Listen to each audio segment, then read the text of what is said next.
A truck carrying natural gas on an expressway in North China bursts into flames here. You're seeing the video from the after the truck overturned. Firefighters say gas was leaking from the truck and it was ignited by nearby cars, sending a fireball right down the highway there. 2 people inside the truck were taken to the hospital with serious burns, while passengers in the cars were able to get out of their vehicles in time. A former Major League pitcher has been arrested on 3 drug-related felony charges. Esteban Loaiza was arrested Friday evening in San Diego in possession of more than 44 pounds of cocaine. The 46-year-old spent 14 seasons in the major leagues with 8 different teams. He's being held at the South Bay Detention Facility on a $200,000 bail. He is scheduled to appear in court on Wednesday. Well, if you are planning a trip to Disney, be prepared to, spend a little bit extra. Extra than the last time it was extra. Over the weekend, prices at Walt Disney World in Orlando shot up. The price for a regular ticket went up $4 to $119 for adults. But don't worry, Karen, it's only $113 for kids. During peak times, an adult ticket is now $129, but just $123 for kids, which is a $5 increase there. Parking prices also up by $2 to $22. Preferred parking now costs $45, which is $5 more. And don't even think of looking Mickey in the eye. That costs $10 on its own. Extra for that. That's right. Local 4 News at 6 is next. Here's Devin with what's coming up. Costs more to be there at peak times when you don't want to be there anyway. Yeah. The place is packed. Always peak. Wow, interesting. All right, we're working on stories coming up from Troy, Ann Arbor, and Trenton. And here's Paula. He was a great businessman, an incredibly generous philanthropist, but also a philosopher. I guess you could call them artisms. Coming up as we remember Art Van Elslander, we tell you his 6 learning tools for success. After a weekend of heavy snowfall, a lot of drivers are dealing with tough road conditions, and some Detroit residents are pretty frustrated. It's bad. You'll hear more from residents and how the city of Detroit is responding. This live from downtown Detroit, Local 4 News at 6 starts now. Chaos and tragedy. A 14-hour standoff with police ends with lives lost and officers injured at a scene that now resembles a war zone. A Detroit icon passes away. Tonight we look at the 6 rules Art Van Elslander followed throughout his very impactful life. Feeling forgotten. People in some local neighborhoods are wondering why the snowplows haven't found them or whether they're coming at all. Thanks for being with us for the news at 6 tonight. The city says yes, the plows are coming to every Detroit street that needs it. Little consolation, though, to folks who feel like they are last on the list. In the meantime, they're trying to help each other get through it. Local 4's Coco McAvoy joins us live from Monica Street on Detroit's west side this evening, where people there are still digging out. Coco. Good evening, Kimberly and Devin. Of course, we want to be clear. Detroit isn't the only community seeing unplowed streets. Communities all over the metro area are having the same problem. But here on Grove Street near Monica, we've seen quite a few cars struggle to make their way through this snow-covered road here. And if we go over to this side, you can see that there are also quite a few cars surrounded by snow. The majority of Detroit neighborhoods are seeing pavement after the big snowfall. But in one West Side community, it's a struggle on 4 wheels and 4 legs. But they won't even come clean the streets. Catrice Garland is talking about the rough ride on her street. Yeah, you need to show how they can't even get through. Garland and her neighbors work together to get one driver out of the snow by shoveling, you gotta go back, doling out instructions, and rocking the car back and forth. But we're a family. We stick out here, we work together. And we work through it, you know. It worked, and the driver was on his way. I be getting constantly stuck, though. That wasn't the end of the trouble on this street, though. My neighbor going to the hospital, I gotta get out here and clean the snow and open up a wider way for him to get out so he can get to the hospital. That's crazy. The residents helped clear a path for the EMT, but are clearly fed up. What's going on? What's going on? The residents understand. City can't be in every place at one time. Still, they're hoping for some relief soon. I hope they come plow the road. Plow the road, Detroit. And the city of Detroit has 1,800 miles of streets to cover, so they've been working around the clock to get these streets plowed. But of course, as they were mentioning today, they also have city officials out inspecting the work that the contractors did. Take a listen. They're trying to make certain that the jobs were done to our satisfaction. If they're not cleared properly, we're not going to pay the contractors. But what we will do is we will go out and try to do our very best in identifying some of the trouble areas. So residents, Coco, I've heard other people complain that certain areas of the city are plowed, others are not. Is there a way that they're prioritizing certain streets over others? I'm glad you brought that up, Kimberly, because the answer to that is no. City officials say that there is no priority over certain streets or the others. And they say actually that everyone gets the same exact treatment, the same method of plowing. But if you go to certain neighborhoods and you see that their roads are more plowed, it's because some residents sometimes pool together to get private contractors to plow their streets. But the city of Detroit also wanted to remind people to get the Improve Detroit app. And if your road has a problem here in the city, make sure to report that to them. Yeah, okay. I know it can be frustrating, though. Coco, we appreciate it. Well, fortunately, we're going to see a lot of that snow melting over the next couple of days. But, of course, Ben, that brings its own set of problems, doesn't it? Yes, you start getting the freezing and thawing that we were talking about. But I'll tell you, the temperature's going down tonight. The big story is going to be where they end up by tomorrow morning. Even though we did get up near 30 today, we're already back down into the teens in some spots. Flint's at 17, Port Huron at 18 right now. And we're looking at single digits area-wide tonight. But once we hit that bottom, we are going to move up quite nicely as we get later on into the week. Sky conditions generally are clear right now. We've got a few clouds. Pontiac reporting partly cloudy skies, as is Mount Clemens right now. A lot of those are very high, thin clouds.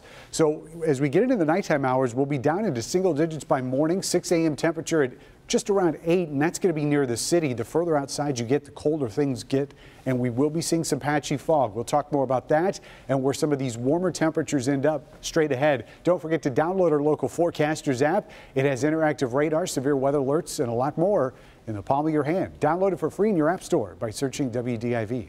Kim?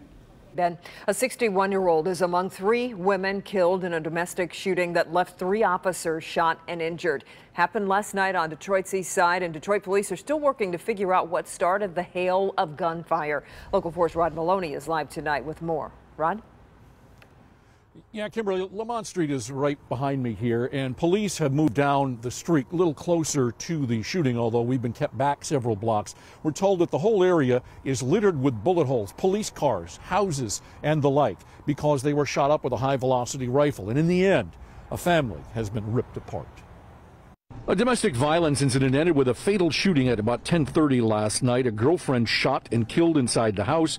Detroit police say by 49-year-old Lance Smith, who lived on Lamont Street.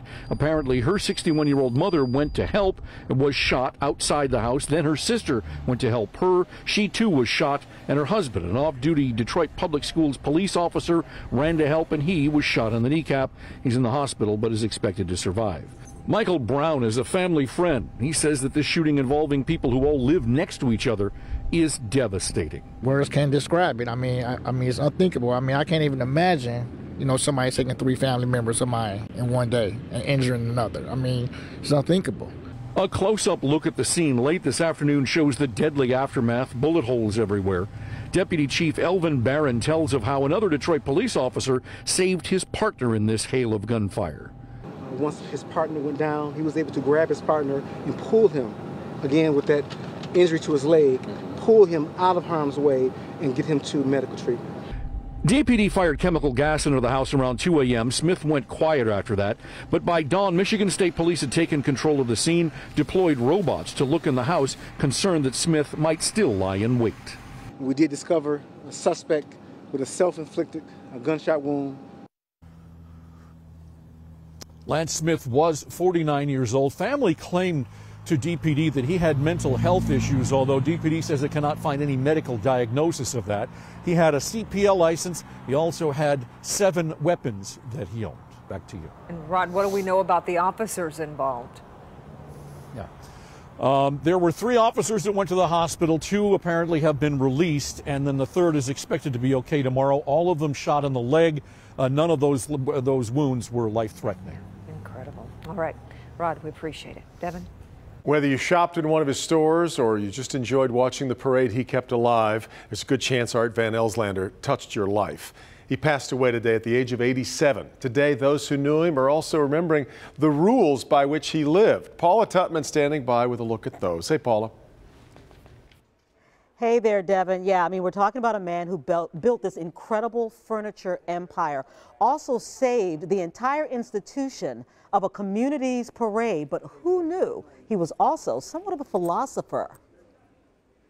Art Van Elslander lived his life with what his friends, loved ones, and employees call 6 learning tools. Rule 1, build your personal brand. It was one thing to have his name on our stores. It was another thing to have his name on the community. Rule 2, sell, sell, and most importantly, sell. From the moment you wake up in the morning and your feet hit the ground, you're selling your ideas and you're selling your dreams. Rule 3, think big.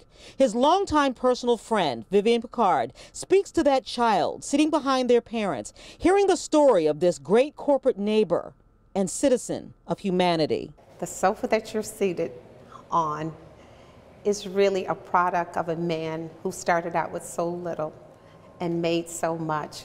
But not only did he make so much from a resource perspective for himself, but he did so much and left a legacy for our community.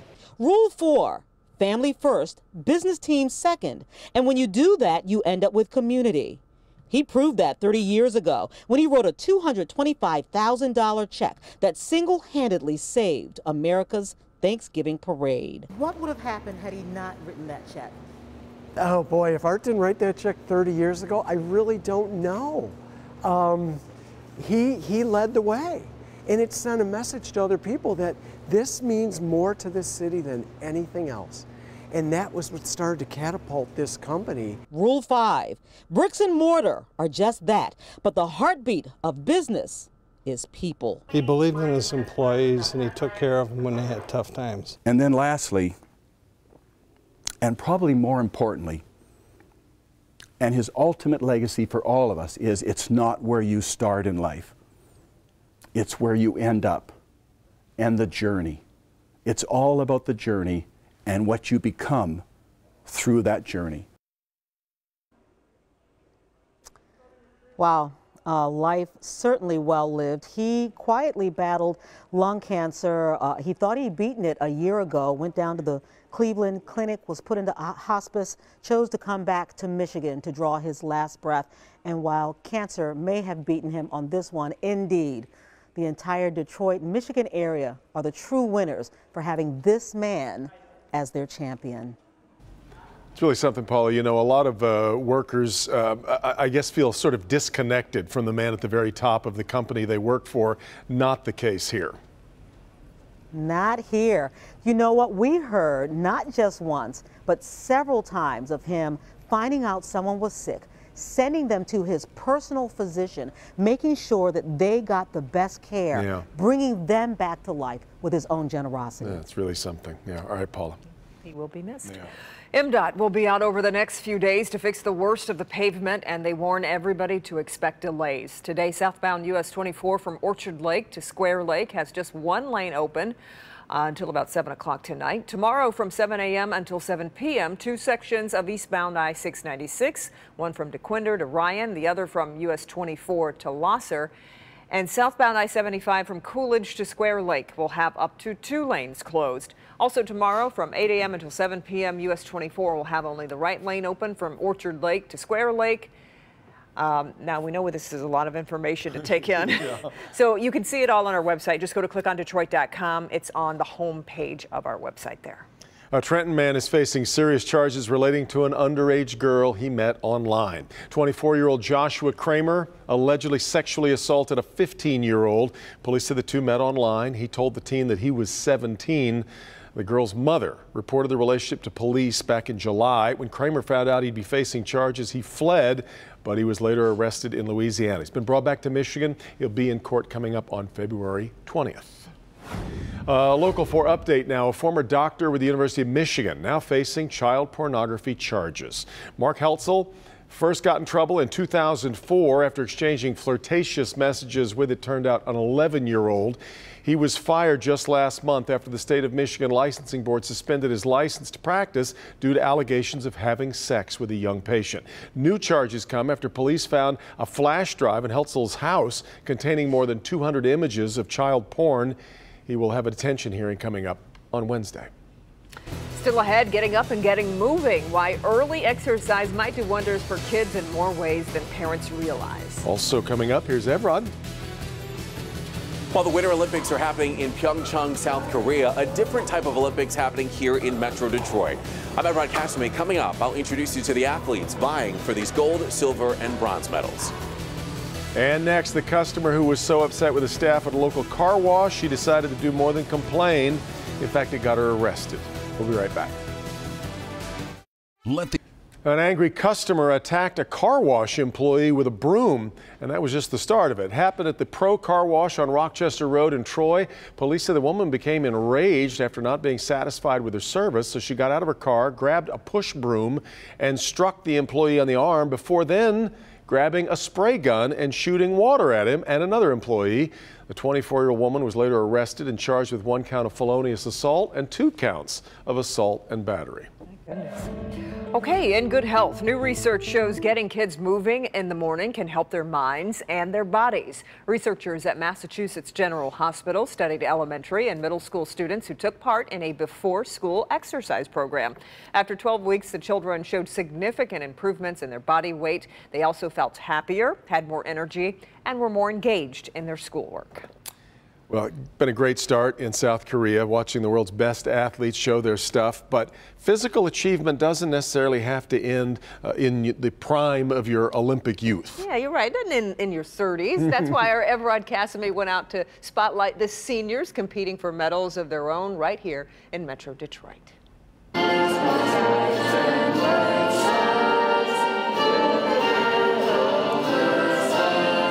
This is not the Winter Olympics in Pyeongchang, but these athletes are still competing in a different type of Winter Olympic Games right here in Metro Detroit. It's a lot of fun, a lot of good friends and all. This is my first try at the Olympics, and I'm learning a lot. Ron Butterbaugh's sport is pickleball, a popular game for his age group. His team, however, lost to a doubles team from Windsor. At 70 years old, this game isn't easy. Reaction. The head gives you the signal, but the body doesn't follow. The Michigan Senior Olympics puts the best of the best against each other for a 6-day competition. Held throughout various locations in Rochester, these seniors are all about this sport. I'm in better shape than I was 15 years ago. Really? Playing pickleball. And just like in the Winter Olympics, these medals are given out to the winners today. They can get a gold, silver, or bronze medal, whether they're playing pickleball or powerlifting. Brian, hold it, hold it! The Michigan Senior Olympic Winter Games saw about 600 athletes ages 50 and older, like Pamela Yagella. At 65 years old, she's not letting her age slow her down. I had 2 knee replacements, and I never thought I'd be walking like this, let alone doing what I do. So it's pretty exciting for me. It's just so empowering as a woman. It's just so wonderful, and age isn't a number. It's not a number anymore. In Rochester, You can do this here in your 80s or 90s. Evrod Kasame, Local 4. It looks like they're having a great time, too. Have you been motivated to get out and do anything with watching all these events? No. Drinking some protein shakes after watching those guys. That's for sure. But they are doing a fabulous job, yes. If you sit down, the urge passes. Is that what you're saying? It really does. It's but it was a good weekend to just sit in and watch it because it was kind of nasty out for most sides. Yes, and if you're going to work out, do it indoors. At least for the time being, you may be able to get out and do a little bit of some yogging, I think is how they pronounce it. Yeah, it's a soft J, but that's a little bit later in the forecast. Look at this gorgeous shot out here in Detroit, sun setting, and just some beautiful colors out there on the horizon. Still got that snow hanging around with us, even though we saw plenty of sunshine today. 26, wind chills 18. That's one of the fastest winds that we've seen so far today. It's only 7 miles an hour, but the winds will calm down the later we get into tonight. So with that sunshine that was out there today, saw a lot of that melting snow off the roof, and going to be seeing a lot of icicles across the area. So be careful over the next next few days. That's one of the storm pin shots that we got in today. And also with that amount of snow, these totals just keep increasing as we get through the month of February. We are now the 11th snowiest February on record in Detroit. Our meteorological winter snowfall total, 52.5. That's almost double what we normally get at this time in February. And of course, we still have half a month of February to go, so likely these totals will increase. But when you see the temperatures in the forecast going forward, that may not be the case. Got some high clouds that are coming in over the southern part of the state tonight. It's probably not going to keep us from seeing these temperatures drop rapidly overnight. The other thing is high pressure settles in, very stable conditions. And with that sunshine out there today, could be seeing some fog in spots tonight, so we'll be watching for that. And then by tomorrow morning, starting with sunshine, finishing with clouds.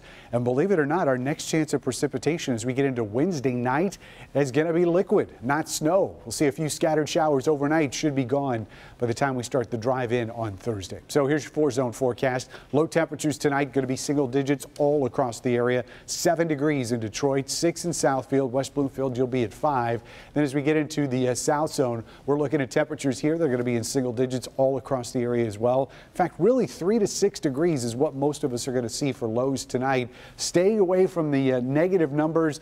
And again, with those winds relaxing, wind chill's not going to be much of a factor tonight. Otherwise, we will be seeing a little bit of that patchy fog towards morning, and then the high thin clouds start moving in. 28 on the high side tomorrow. Going to be our coldest high temperature by a degree here for the next 7 days in the 40s, believe it or not. So we've got some melting to go, but then we've got some freezing in the nighttime hours. Be nasty, and it's a lot to melt too, so we could have some of those flooding issues. That's true. Basements. Yeah. Check them out. Keep our eye on it. Okay, Bernie's coming up with sports. Stay with us.